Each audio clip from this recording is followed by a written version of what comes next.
Hey guys, this is Northville Tech. In this video, we're going to learn how to request a new Molina Healthcare ID card online.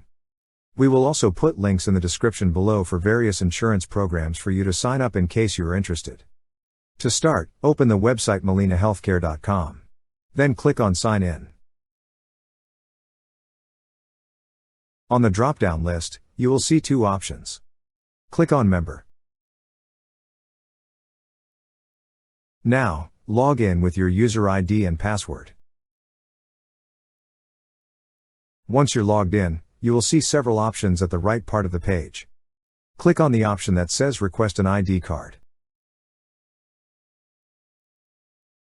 At the lower part of this page, you will see a button for Request New ID Card. Click on Request New ID Card. Then a pop-up message will appear asking if you want to request a new ID card. To proceed, click on Yes. That's how you request a new Molina Healthcare ID card online. Thank you so much guys for watching, and if you have not yet subscribed to our YouTube channel, please subscribe to our YouTube channel as we create tech videos almost every day. Also, check out our website northvilletech.com for great tech articles, and our recommended resources in the description below for various sign-up bonuses.